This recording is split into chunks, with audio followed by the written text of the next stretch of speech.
The sun had already slipped behind the low hills when Tom Mallory finished his last round across the land. The sky glowed in shades of fading gold and dusky blue, the kind of light that made the world seem calm for a short while, even when trouble was close. Tom had spent the entire day riding along the broken fence lines, checking on his tired herd. The cattle moved slowly now, thinner than they had ever been, their ribs pressing against their rough hides. The land had grown dry over the years and water was harder to find. Tom was a tall man, broad-shouldered from years of hard work under the sun, but the weight of time had bent his posture just enough to reveal his struggle. His hands were rough, the kind that told a story without words. He had once dreamed of owning the biggest ranch in the county. In his younger years, the land was green, the rivers ran steady, and he felt like he could build something that would last forever. But forever is a word that the West rarely respects. The railroad came, and with it came change, not the kind that a man could fight with his bare hands. Tracks cut through the grazing land, and men with slick hats and clean boots started talking about land deeds and rights. Tom's ranch got smaller and smaller, not because of what he gave away, but because of what was taken piece by piece, law by law, deal by deal. He held on to what he could, but each year the sky grew a little hotter and the nights a little colder. By now, Tom lived alone. The house that once rang with laughter had fallen quiet. His wife had passed on years ago, and his only boy had gone east to find work in the city. There were days when Tom barely spoke to another soul. His only companions were his old dog, Duke, a loyal brown mutt with cloudy eyes, and the horses he had raised since they were foals. Duke had grown old too, slower than he used to be, but he still followed Tom everywhere. That evening, Tom felt a strange stillness settle over the ranch. The wind usually danced through the tall, dry grass, but now it seemed to be holding its breath. Even the crickets had gone quiet. He pulled his hat lower over his brow and squinted toward the open plains. The horizon was fading into shadow, and the thin line of the fence disappeared into the darkness. Something didn't feel right.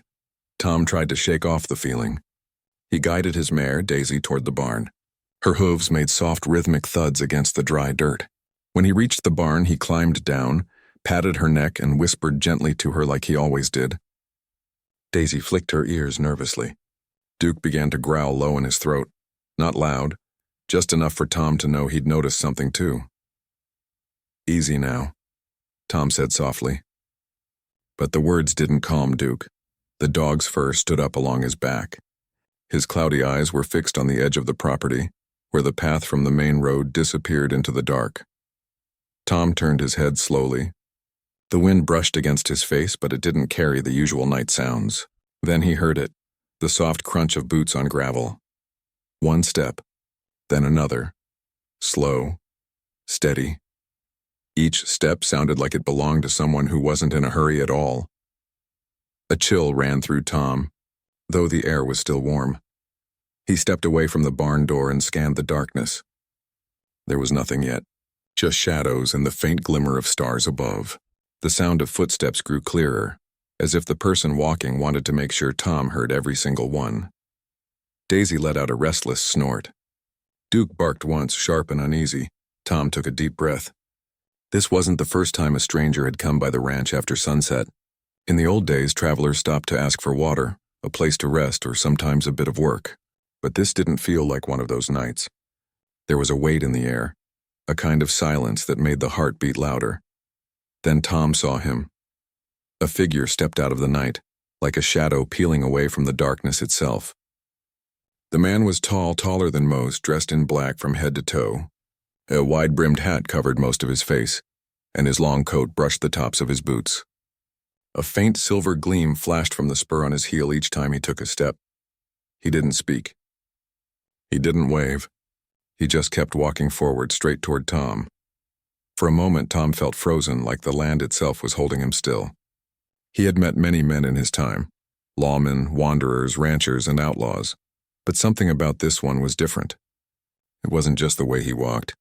It was the way the night seemed to bend around him, the way the crickets stayed silent, the way Duke backed up with his tail low, something he had never done before. Tom finally cleared his throat. "Evenin'," he called out, his voice rough but steady. The man stopped a few steps away. The brim of his hat cast his face in darkness, but Tom could see just enough. The sharp angle of his jaw, the smoothness of his movements, the way his hands rested easily at his sides. "Evening," the man said, his voice calm and low. It wasn't cold. It wasn't warm either. It was like hearing the wind speak through the trees. Tom shifted his weight. "You're on private land, friend." "I know," the man answered, tilting his head slightly. "I came to see you." Tom felt the words land heavier than they should have. He didn't know this man. He hadn't expected visitors, and nobody ever said they came to see him. "Do I know you?" Tom asked slowly. The man took another step forward, and Tom could finally see his eyes. They were unlike any he'd seen before, dark, but not empty. Deep, as if they held the weight of something older than the land itself. The way they locked onto him made Tom's heart thump against his chest. "You do now," the man said softly. Tom didn't know why, but those 3 words made his stomach tighten. Duke barked again, louder this time. Tom placed a hand on the dog's back, trying to calm him down, but the dog's body was stiff with fear. The man's boots stopped just a few feet from the fence. He didn't reach for anything. He didn't move quickly. It was the quiet confidence of someone who already knew how the night would end. Tom forced a smile, though it didn't feel steady. "If you're looking for water or food, I ain't got much, but I won't turn a man away if he's in need." "I'm not here for water," the stranger said. The way he said it, calm, certain, final, made the air grow colder. Tom's eyes narrowed. "Then what are you here for?" The man slowly lifted his head, just enough for the moonlight to catch his face. Tom saw it clearly then. The sharp lines, the strange stillness in those eyes, not cruel but endless. It was like looking into the heart of a storm. The wind finally moved again, rustling the dry grass, carrying the distant sound of a coyote's call. But the sound didn't make things feel safer. It only reminded Tom how alone he was out there. For a moment, neither man spoke. Daisy shifted nervously in her stall. Duke let out a low whine. Tom's mind ran through possibilities. Maybe this was just some traveler trying to scare him. Maybe it was a lost man looking for something. But deep down, a quiet voice whispered, "No, this is something else." The stranger placed his hands behind his back as if he had all the time in the world. "You've been here a long time, Tom Mallory," he said, speaking Tom's name like it was carved into the land itself. Tom's breath caught in his throat. He hadn't told the man his name. "How do you know who I am?" Tom asked carefully. The man didn't answer. Instead, he looked around the ranch slowly, like someone revisiting an old memory. This place has seen a lot. It's held on longer than most. Tom felt a strange chill run through him again. Yeah, it's been through plenty. The stranger's eyes returned to him, and the weight of that gaze made Tom feel like he couldn't look away.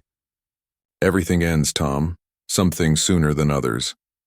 The way he said it wasn't a threat. It was a statement, calm and steady, like a man talking about the weather. But the meaning behind it made Tom's chest tighten.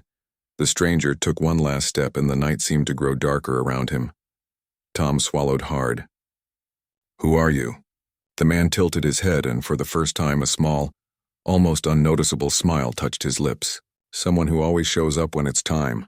Tom didn't know what that meant, but every part of him understood that his life had changed the moment this man walked out of the darkness. The crickets stayed quiet. The stars dimmed behind a thin layer of cloud. Duke stood beside him, growling softly, and Tom Mallory, a man who had survived drought, storms, and the slow stealing of everything he had built, suddenly realized that tonight was different. This wasn't just another night on the ranch. Something, or someone, had come for him. The night grew heavier around Tom Mallory's ranch. The wind whispered through the dry grass, carrying with it a quiet that seemed too deep to be natural. Tom stood a few steps away from the barn, the mysterious man dressed in black standing on the other side of the fence. The stars had faded behind a thin cloud cover, leaving only the pale glow of the moon. Daisy, the horse, shifted uneasily in her stall. Duke, Tom's old dog, stayed close to his side, trembling softly. Tom swallowed hard, trying to steady his breath. The stranger had spoken his name as if he'd known it for years. But Tom had never seen this man before in his life. "What is it you want?" Tom asked again, his voice lower this time, almost a whisper. The stranger tilted his head slightly as if studying him. "I came because your time has come, Tom Mallory." Tom felt his chest tighten at those words.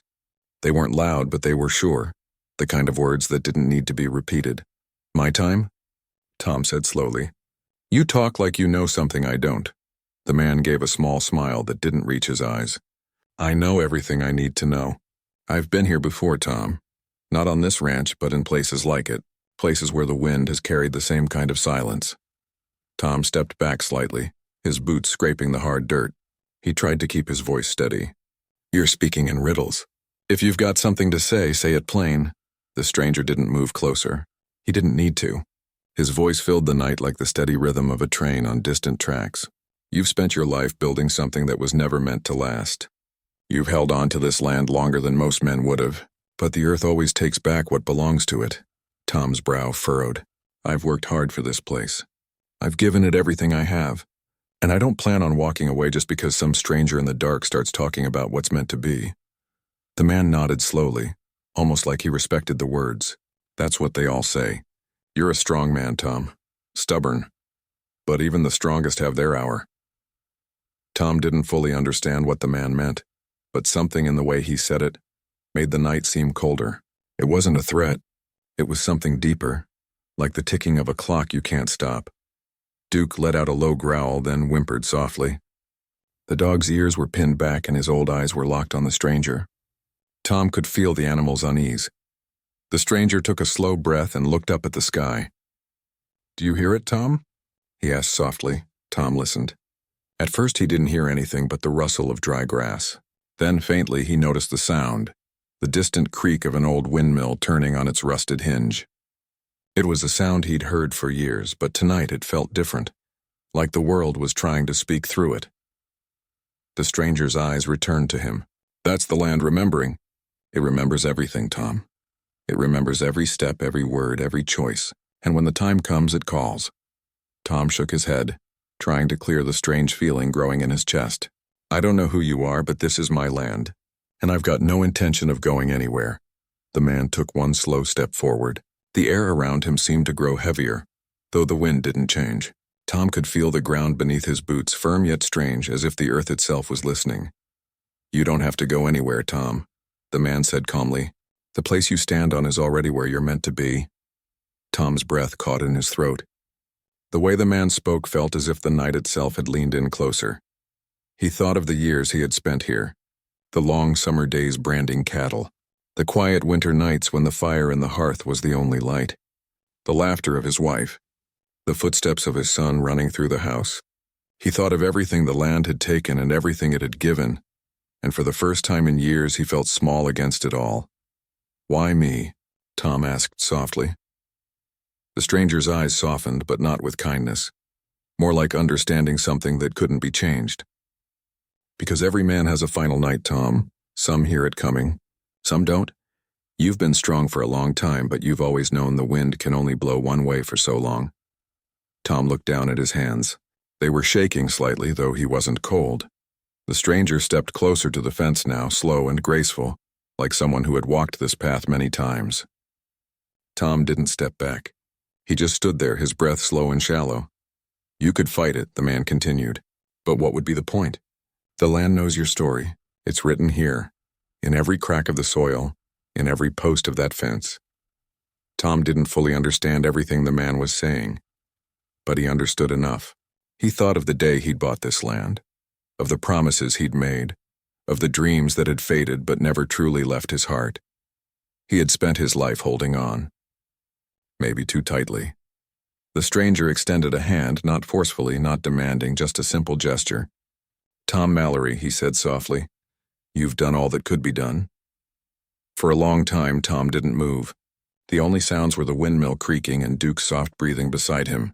Then he took a deep breath and looked straight into the stranger's eyes. In those eyes, he saw no anger, no cruelty, just something deep and old like the desert itself. Tom felt his heart slow, not out of fear, but out of something else, something like understanding. You've been waiting for me, Tom said finally. The stranger nodded once. Tom looked out at his land one more time. The fence lines disappearing into the dark, the quiet barn, the empty house with its warm memories. Every inch of it had been a part of him, and tonight it all felt both close and far away. He took a step closer to the stranger, his boots whispering against the dirt. Duke pressed against his leg, not wanting to let go. Tom placed a hand on the dog's head and whispered, "Easy now, boy." The stranger lowered his hand, and the silence between them grew thick but not frightening anymore. It felt like standing at the edge of something wide and endless. For the first time that night, Tom stopped resisting the feeling inside him. He didn't know exactly where he was going, but he felt something shift in the air. Not cold anymore, not heavy, just still.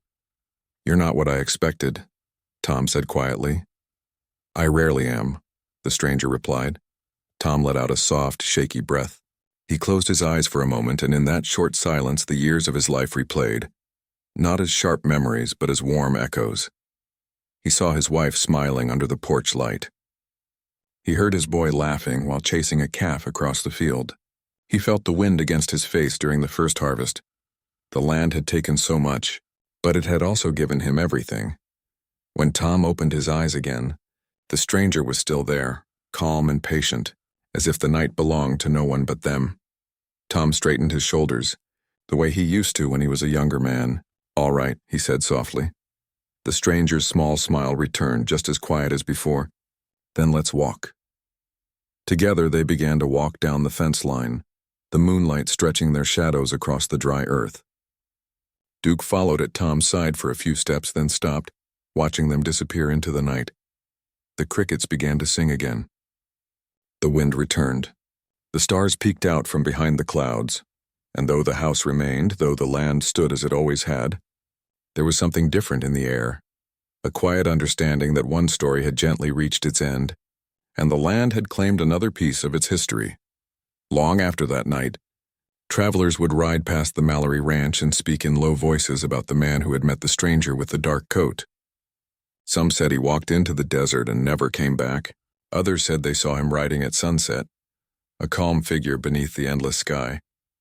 But the truth, like the wind, stayed between the land and the night.